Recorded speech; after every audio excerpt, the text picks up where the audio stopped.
Alhamdulillah, wassalatu wassalamu ala rasulillah wa ala alihi wa sahbihi ajma'in. Allahumma salli ala Muhammad wa ala ali Muhammad kama sallaita ala Ibrahim wa ala ali Ibrahim wa barik ala Muhammad wa ala ali Muhammad kama barakta ala Ibrahim wa ala ali Ibrahim fil alamin innaka Hamidum Majid. Amma ba'd. Terima kasih Ustaz Fazil bin Ahmad selaku pengacara majlis yang berusaha, Dr. Haji Hazman bin Hassan, pengarah Jabatan Hal Ehwal Agama Islam Perlis,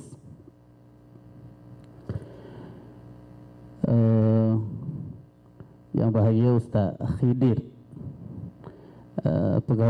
pegawai Hal Ehwal Islam Jabatan Mufti Negeri Perlis, barisan Ketua Penolong Pengarah Jaib, barisan Urustia, tuan-tuan pengerusi, tuan-tuan imam, para peserta yang dirahmati Allah sekalian. Alhamdulillah, bersyukur kita kepada Allah Subhanahu wa taala kerana dapat bersama dalam warsyah 7 amanat Duli Yang Maha Mulia Tuanku Raja Perlis yang kita adakan pada pagi sampai tengah hari ini. Alhamdulillah, ni slot yang terakhir.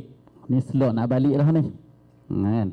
Sebab kita boleh bagi alasan kat pengarah, kata kami kemana balik awal ni Tuan Pengarah, sebab kami tugas zuhur lagi, kan? Jadi alasan tu saya dah terima dah, dan tak sah habaq dah dekat Urustia minta hotel sedia makan cepat-cepat. Yang 12.30 habis itu 12:05 kita habis.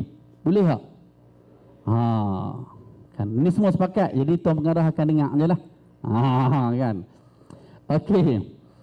Untuk slot saya tuan-tuan sekalian, dia 7 amanat ni dari pagi tadi, slot yang kedua, slot yang ketiga, dan saya slot yang keempat.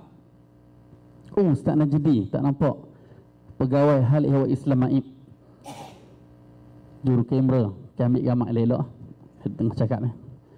Okey, jadi amanat yang pertama, amanat yang kedua telah dibentangkan oleh Ketua Pegawai Eksekutif Maib, Tuan Haji Muhammad Nazim tadi.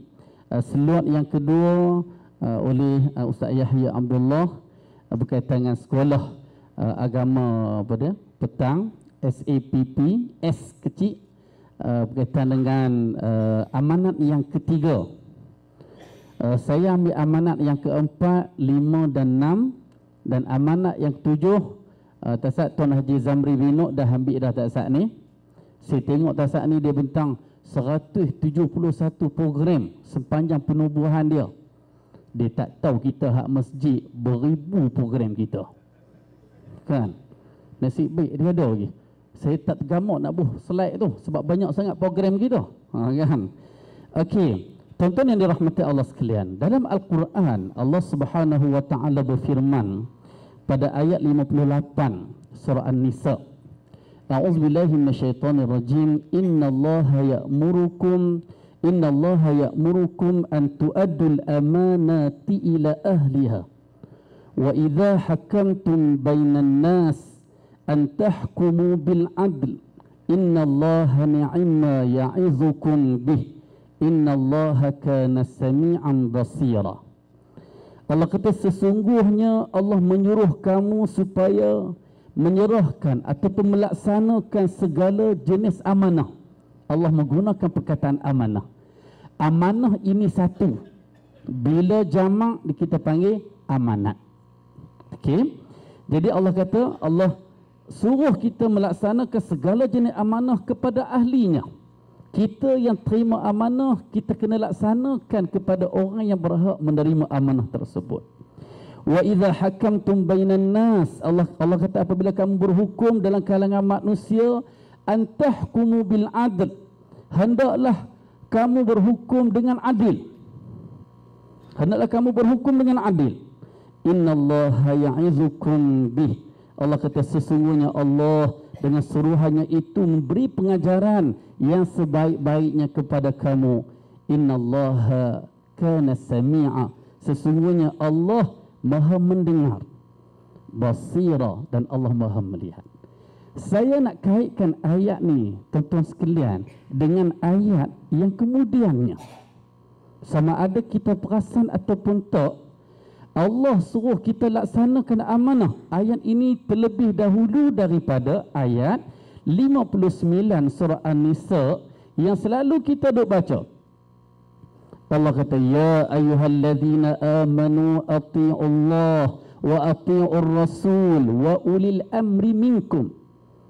فَإِن تَنَازَعْتُمْ فِي شَيْءٍ فَرُدُّوهُ إِلَى اللَّهِ وَالرَّسُولِ إِن كُنتُمْ تُؤْمِنُونَ بِاللَّهِ وَالْيَوْمِ الْآخِرِ ذَلِكَ خَيْرٌ وَأَحْسَنُ تَأْوِيلًا. Allah kata, wahai orang yang beriman, hendaklah kamu taat kepada Allah, hendaklah kamu taat kepada Rasul dan ulil amri, pemegang urusan pemerintahan dalam kalangan kamu. Allah suruh taat kepada 3 agensi ni. Dari sudut ketuhanan, dari sudut kerasulan, dan dari sudut kepimpinan masyarakat, iaitu ulil amri. Dan Allah kata, fa in tanaza'tum fi syai', dan jika kamu berbantah-bantah dalam sesuatu perkara, farudduhu ila Allah war rasul, hendaklah kamu rujuk kepada Allah dan Rasul. Merujuk kepada kitab Allah, merujuk kepada kitab Rasul, iaitu sunnah Rasulullah sallallahu alaihi wasallam, jika kamu beriman dengan Allah dan hari akhirat. Dan itulah yang sebaik-baiknya, Allah kata. Jadi tuan-tuan, saya nak kaitkan bagaimana ayat 58 dan ayat 59 yang kita bincang hari ini. 7 amanat DYMM, Duli Yang Maha Mulia Tuanku Raja Perlis. Kita kata, Ustaz, amanat tuanku dengan amanat Tuhan mana lebih besar?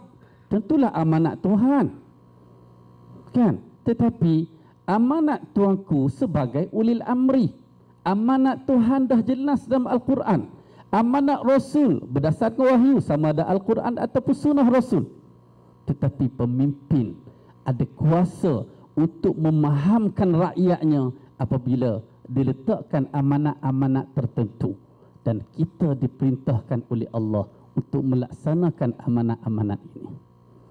Tuan-tuan yang dirahmati Allah sekalian, dalam hadis Nabi, hadis yang direkodkan oleh Al-Imam At-Tirmizi, dan hadis ini disahihkan oleh ulama hadis, yang mana Nabi sallallahu alaihi wasallam bersabda, Addil amanata ila man i'tamanaka wa la takhun man khanaka. Nabi kata, adil amanata, hendaklah kamu laksanakan amanah, ila man i'tamanaka, kepada sesiapa yang kita disuruhkan melaksanakan amanah kepada mereka. Itu yang pertama. Yang kedua, Nabi kata, wala takhun man khanaka, jangan kamu melakukan khianat kepada sesiapa yang mengkhianati kamu. Sebab orang yang khianat kita bukan jalan khianat untuk kita berinteraksi dengan orang khianat kita, berinteraksi yang lain. Okey, kita faham dah sudut amanat. Okey, saya nak kaitkan yang mana di bawah Jabatan Hal Ehwal Agama Islam, kita ada beberapa bahagian. Tadi bahagian pendidikan dah dibentangkan oleh Ustaz Yahya Abdullah. Hebat Ustaz Ya, sampai Tuanku Raja Muda nak dengar sekali. Saya Tuanku dah balik dah, kan? Tuanku dalam nak balik tu tengok Ustaz Ya bentang, nampak menarik. Tuanku boleh duduk sampai habis. Mana Ustaz Ya tadi? Ustaz Ya balik dah, balik dengan Tuanku. Okey. Jadi bawah saya ialah bahagian dakwah dan takmir. Kita ada 3 bahagian, dakwah, pengurusan masjid dan takmir. Kita gabungkan dalam satu bahagian. Bawah kami ni, kan, bahagian yang paling besar di Jaib, dakwah, ada kaitan dengan One Center Malaysia tadi, berkaitan hubungan kita dengan bukan Islam ataupun dengan yang mu'alaf, pengurusan masjid, tuan-tuan sekalian, dan satu lagi takmir, berkaitan dengan guru takmir. Okey, saya nak kaitkan dengan amanat yang keempat. Okey, agensi agama di dalam negeri Perlis. Okey, tuan-tuan boleh tengok kat depan tu. Agensi agama di dalam negeri Perlis paling bertanggungjawab dalam soal menegakkan pegangan Perlis ini.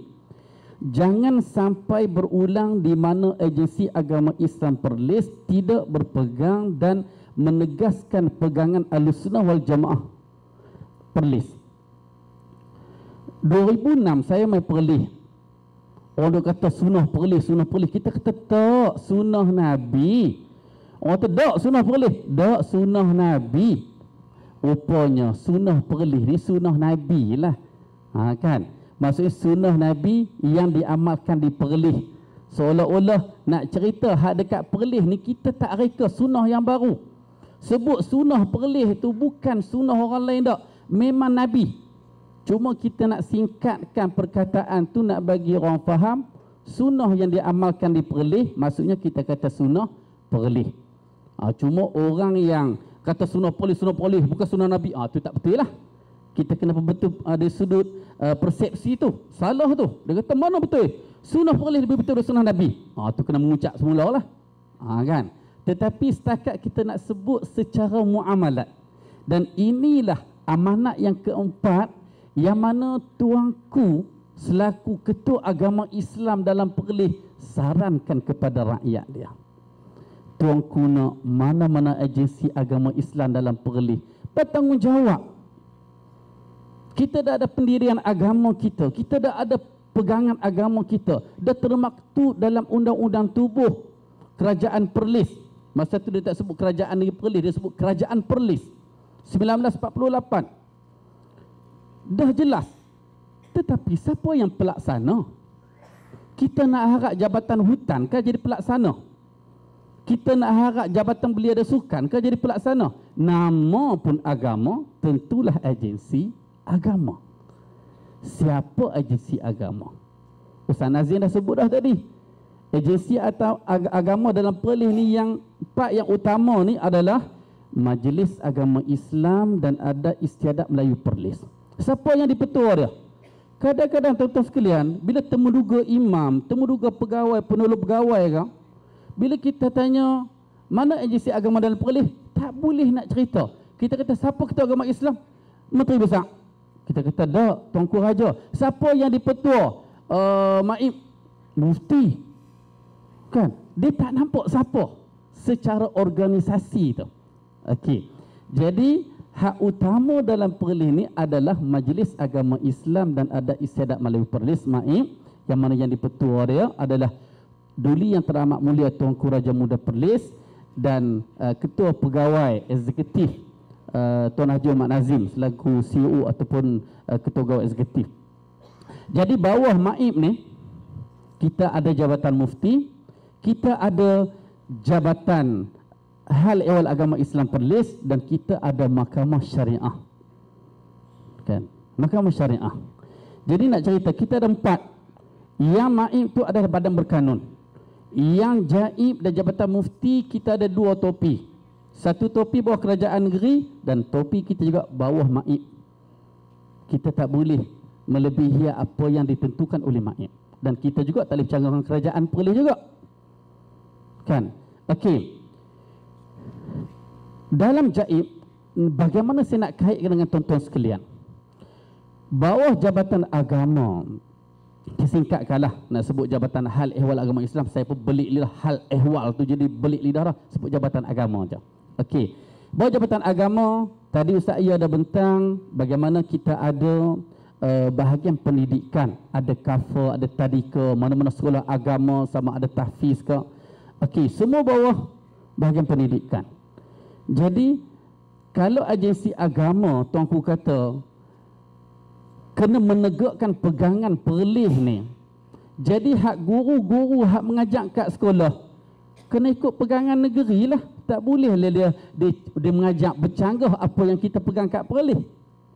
Walaupun mungkin dalam silibus kata antara sunat ab'ad qunut subuh dan kena kena sujud sahwi. Dalam masa sama, guru agama tersebut kena ceritalah. Okey, ni silibus kita belajar. Tetapi praktik kita dalam Perlis, qunut subuh Tak ada. Kita pegang pada kunut witir. Ini antara contoh saya nak sebut bagaimana kita melaksanakan pegangan negeri. Dan kita nak sebut juga supaya anak-anak kita bila solat dekat masjid tak ada kunut subuh, pakai duk sujud sahwi belakang, kat belakang. Maksudnya kita nak kena cerita, kita kata tak payah sujud sahwi. Sujud sahwi berkaitan dengan kunut hanya kunut witir sahaja. Kan? Kunut nazilah pun kalau terlupa pun tak ada masalah. Dia boleh doa dia dalam bentuk nazilah selepas sembahyang, tak ada masalah. Okey, yang kita nak kaitkan dengan masjid berkaitan dengan tuan-tuan sekalian ialah masjid bawah maib, pengurustiaannya bawah jaib. Mempengurusikan ahli jawatan kuasa yang mana dilantik oleh maib, seolah-olah pemegang amanah kepada maib. Ataupun kita sebut ahli jawatan kuasa masjid ini adalah khalifah kepada maib di qaryah masing-masing. Bawah jawatan kuasa masjid ada pegawai-pegawai masjid yang dilantik oleh jaib, yang imamnya dapat elang dari JAKIM, yang Bilal, Siak dan penjaga kawasan akan dapat elang daripada jaib melalui peruntukan kerajaan negeri dan maib. Kan? Semua bekerja bawah kami. Dan kita dah letak dah Jabatan Mufti 2006 bincang secara khusus, letak ini garis panduan masjid. Imam nak kena buat macam mana, Bilal nak kena buat macam mana. Tak perlu ada percanggahan, sebab kita menerima amanah dan Tuhan suruh kita laksanakan amanah. Dan Allah sebut pada ayat 59 An-Nisa, kena taat kepada Allah, taat kepada Rasul dan ulil amri, pemerintah dalam kalangan kamu. Tuan-tuan yang dirahmati Allah sekalian, amanat yang kelima. Saya dapat isyarat makanan dah nak siap dah. Sikit je. Daripada letak pinggan semua dah. Cuma nak masuk je. Okey, amanat yang kelima. Politik kepartian yang memecah belahkan rakyat hendaklah tidak dibawa ke dalam masjid dan pentadbiran agama. Masjid dan institusi agama hendaklah bebas daripada politik kepartian yang memecah belahkan umat Islam. Politik kepartian sering merosakkan kekuatan umat Islam. Ini hasrat tuanku dijadikan sebagai amanat yang kelima. Pun begitu 9 Mei baru ni masih ada juga masjid. Cuma disebabkan pelih kita ni kecil, kita dapat kesan apabila ada report daripada anak qaryah, daripada jawatan kuasa, parti politik sebahagian cuba nak masuk ke masjid, cuba nak kempen. Padahal dalam garis panduan yang dikeluarkan oleh Jabatan Mufti dan diwartakan oleh MAIB, dah jelas di situ. Dalam pagar masjid tu, bukan dalam masjid saja. Kalau kata mungkin setengah orang tak apa Ustaz, kami bukan buat dalam masjid, kami buat dalam pagar masjid dekat tempat parking. Masih dianggap masjid. Walaupun situ kita kata kita tak buat tahiyatul masjid, tetapi dia masuk dalam garis panduan tu. Kan? Sebab tu baru ni masa Aisyah baru ni tu, dia pernah buat kat Masjid Alwi. Boleh buat, tak ada masalah, tetapi dengan garis panduan yang ada. Kan maksudnya kadang-kadang sesetengah orang kita pelik atas nama Aisyah nak perjuang atas nama parti ke atas nama agama dan bangsa. Orang yang nak anti Aisyah, nak perjuang atas dasar agama dan bangsa, silakan. Tetapi bukan dalam masa sama. Anti Aisyah tapi bawa bendera parti masing-masing. Dan benda ni kadang-kadang bawa ke masjid. Saya tahu ada dalam kalangan pengurusi, jawatan kuasa, imam-imam, ada yang UMNO pun ada, ada yang PAS pun ada, PKR pun ada, Bersatu pun ada. Cuma setakat ni kita tak dengar lagi lah ada DAP. Kalau ada DAP memang kemah kan. Tapi tak pelik kalau ada pun. Kan? Ada belakang, kita tahu. Sebab tu kadang-kadang dulu saya ingat masa pengarah sebelum ni pesan pada imam masjid, kalau boleh kat masjid tu tak payahlah kalau kata jadi imam nak pakai kepiah putih biru ke, kan, putih hijau ke, sebab kadang nampak warna di situ, kan. Saya duk pakai putih merah, lah ni merah pun bersatu pula. Oh, jadi susah juga. Lah ni mungkin nak kena buat warna-warni kot, ada biru sikit, hijau sikit, merah sikit. Kan DAP warna apa? Merah juga kan. Tak pakailah kan. Cuma kalau selamat kepiah putih kot kan. Cuma putih merah ni sebenarnya memang rasmi kita kat Perlis. Kalau program istana sama ada mufti baca doa ataupun wakil mufti baca doa, memang kepiah putih yang mana ke atas tu merah. Kita tak ngah tu politik lah kan. Ustaz Asyik Osman pakai kepiah warna apa? Kau pakai songkok? Oh, hebat sangat songkok jadi imam. Okey. Jadi kita faham hasrat tuanku bagaimana kita tak mau. Tetapi bukan bermakna kita tak boleh mengajak. Sebab sebahagian tuan-tuan imam ni memang ada tauliah untuk mengajak. Oh, tak boleh mengajak siasah dalam masjid. Tak. Siasah boleh mengajak. Yang tak boleh di sini siasah dalam bentuk al-hizb ataupun ahzab. Siasatul ahzab maksud politik kepartian. Tak boleh nak menzahirkan. Tetapi setakat nak cerita bagaimana pemerintahan Sayyidina Abu Bakar As-Siddiq 2 tahun. Bagaimana kehebatan pemerintahan khalifah yang kedua Amirul Mukminin Umar Al-Khattab radhiyallahu an 10 tahun. Tu semua politik tu. Tu semua politik. Siapa kata hak tu bukan politik? Tetapi itu boleh kita cakap. Kan? Yang tak bolehnya apabila kita bawa ada warna kepartian dalam masjid. Maksudnya bila masuk masjid semua sekali tak ada dah nak cakap bab parti. Sebab tuan-tuan kena ingat, kitalah yang menggerakkan perpaduan dalam kalangan anak qaryah kita. Pengaruh imam, pengaruh jawatan kuasa masjid lebih besar daripada YB sebenarnya. Kan? YB ganti yang lain tak lebih besar daripada imam kita ganti hak baru. Imam kita nak pecat, bukan boleh main pecat je. Satu Perlis kita kena jawab. Sebab tu nak kena panggil tata tertib dulu, nak kena tanya dulu. Sebab kadang-kadang kita dapat maklumat daripada anak Korea yang tak setuju dengan imam tu. Padahal imam tu tak ada masalah. Kan? Sebab kita kena adil. Kalau setakat kita sebut wa iza hakamtum bainan nas an tahkumu bil adl, bila kamu berhukum sesama manusia kena berhukum adil, kita kena adil lah. Kan?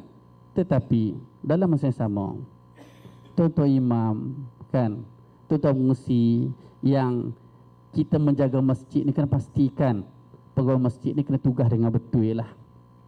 Kan ada jadual, kan ada jadual, ikut garis panduan. Kan? Okey. Yang keenam, para pendakwah di negeri Perlis hendaklah mengelakkan diri daripada terlibat dengan politik kepartian dalam pengajaran mereka. Ini kerana penglibatan mereka akan menyebabkan penyampaian mereka bersifat berat sebelah ataupun tidak telus. Saya rasa semua boleh faham. Kan? Para pendakwah dalam Perlis ni, satu yang bertauliah, satu yang tak ada tauliah. Kan? Kita boleh mengajar agama dalam rumah kita ala kadar yang kita ada. Tauliah dalam Perlis ni pun ada 3 jenis. Satu tauliah umum yang boleh mengajak semua subjek agama di masjid, surau, mana-mana tempat terbuka. Tauliah yang kedua tauliah asas, seperti asas fardu ain. Untuk guru takmir kita tak ambil yang tauliah asas. Kita hanya ambil tauliah umum sahaja. Yang mana pemegang tauliah tu dia boleh mengajak semua subjek. Yang tauliah asas seperti guru tadika, guru kafa, lepas tu guru kemas. Dulu pernah Jabatan Mufti menetapkan masa zaman Dr. Juanda dulu, kita tetapkan mana-mana tenaga pengajar di kemas kena ambil tauliah asas. Dan cuma saya tak pasti lepas tu. Mungkin Ustaz Khidi tahu kan? Bagaimana selepas diteruskan ataupun tak, wallahu alam. Cuma peringkat awalnya memang ditetapkan macam tu. Jadi ramailah guru tadika yang bertemu juga dekat Jabatan Mufti. Tauliah yang ketiga, tauliah Quran. Mungkin ada dalam kalangan kita tak mampu nak ambil tauliah umum. Tetapi kita boleh ambil tauliah Quran. Atas kemampuan kita boleh baca, atas kemampuan kita boleh mengajak tajwid, memang kita boleh minta tauliah Quran di Jabatan Mufti. Dan memang MAIB ada sediakan sagu hati untuk tenaga pengajar Al-Quran di masjid-masjid. Kalau yang guru agama MAIB sekali mengajak kita bagi 100, kalau guru Quran sekali mengajak kita bagi 50. Kan? Jadi tuan-tuan yang dirahmati Allah sekalian, Jadi para pendakwah, bila orang yang berdakwah, dia bersama dengan audien dia, bersama dengan pendengar-pendengar dia. Dan sebahagian pendakwah ni pandai bercakap. Dia pandai kono kok ni, dia pi kok ni, dia goreng kok ni, dia bakar kok ni, pandai. Setengah orang tu pandai, kan? Kira setengah pendakwah tu sampai macam ni lah. Lepas habis kuliah, kan, kadang setengah pendakwahnya ni lah, yang kita larang buat iklan dekat masjid tu. Last kuliah, masa nak habis, dia kata, tuan-tuan puan sekalian, itulah saya malam ni last lah. Jadi saya sebulan tak ada ni. Jadi itulah, insyaAllah saya akan pergi ke Mekah untuk melaksanakan umrah lebih kurang 2 minggu. Jadi saya adalah buat package tu. Cuma kalau tuan-tuan perempuan nak ikut serta, boleh lah. Tu promote lah tu. Dia nak habak kata dia cuti kuliah ya. Kan? Lepas tu dia masuk sekali. Jadi saya sediakan flyer dekat luar masjid. Heelah, tu nampak macam promote lah tu. Maksudnya pendakwah ni, peranan dia untuk bisnes pun boleh, untuk politik pun boleh. Jadi jangan pelik lah. Bila ramai pendakwah, dia juga akan bertanding sebagai calon ahli politik. Kalau tuan-tuan tengok, calon Perlis ke Kedah ke dalam Malaysia ni, ramai juga pendakwah-pendakwah yang menjadi calon. Kan? Sebab kepandaian dia. Jadi dalam amanat tuanku yang ke-6 ni, hasrat tuanku pesan, pendakwah ni cakap beragama sudahlah. Kan, cakap beragama. Kan? Lagipun kita ni kira macam Nabi sebutlah dalam hadis riwayat Tirmizi.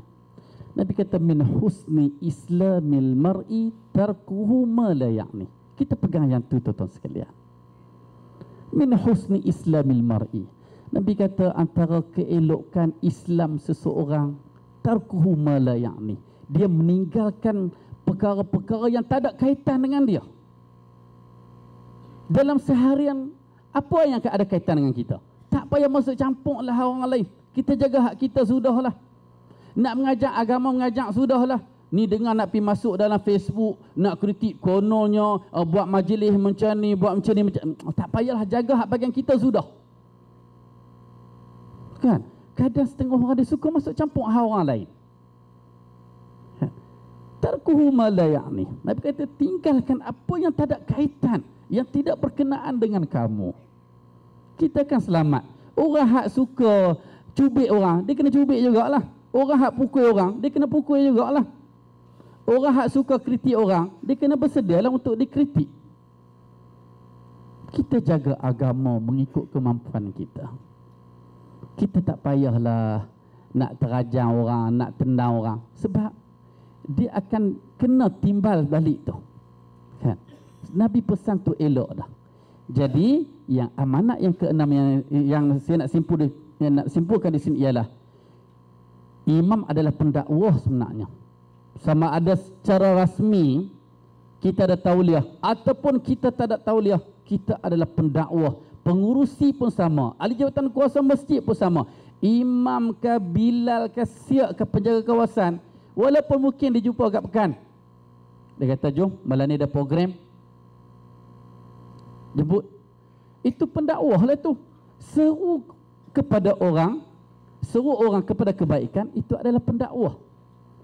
Kan tak munasabah lah dengan jumpa dekat pasar kita kata malam ni ada kuliah talabul ilmi faridatun ala kulli muslim. Ceramah pula kan. Menuntut ilmu adalah fardu ke atas setiap Islam. Hang kena pergi kuliah malam ni. Ajak pergi kuliah sudahlah. Kan. Jadi ini peranan kita. Kan. Begitu juga saya nak sebut juga, kadang-kadang grup-grup kita lah. Grup imam, grup Bilal, grup Qaryah. Benda hak tak ada kaitan dengan grup kita. Tujuan dia asaskan grup tersebut untuk apa? Kan, kalau grup imam, bincang atas imam je lah. Kalau setakat nak kongsi tazkirah hari ni, kan, nak kongsi gambar dalam program ni, kongsilah. Ni kadang-kadang benda yang benda hak melibatkan parti pun nak masuk juga. Kan sebelum pilihan raya baru ni dengan takak ada yang gambar perempuannya, gambar macam-macam kadang-kadang.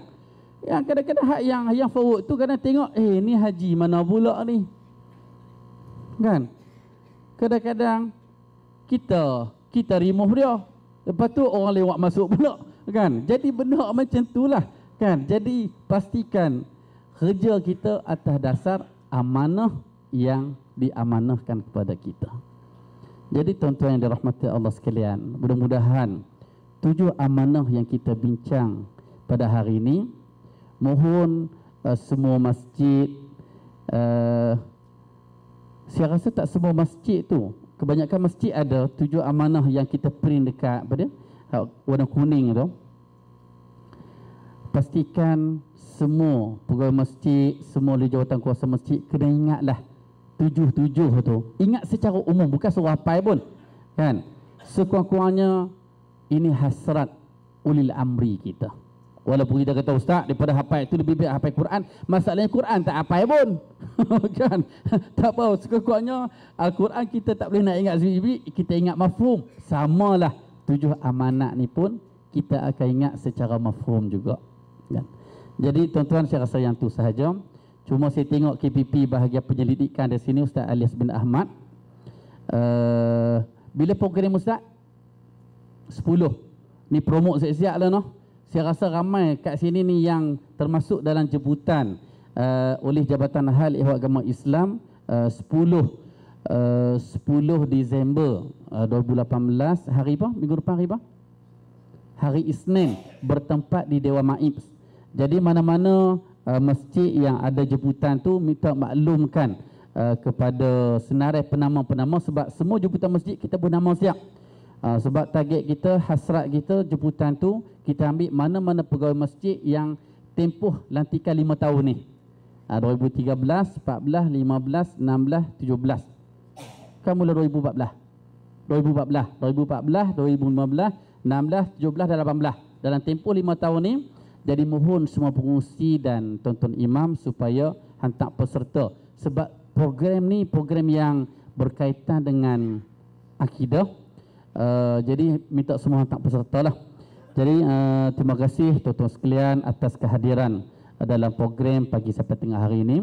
Mudah-mudahan Tuhan memberkati kita semua, dan terima kasih juga kepada para ulustya, dan terima kasih kepada Tuan Pengarah yang bersama-sama dalam program ni. Mudah-mudahan kita dirahmati Allah sekalian. Aqulu qawli hadza wa astaghfirullahal azim li wa lakum wa sallallahu ala nabiyyina Muhammad wa ala alihi wa sahbihi wasallam. Assalamualaikum warahmatullahi wabarakatuh.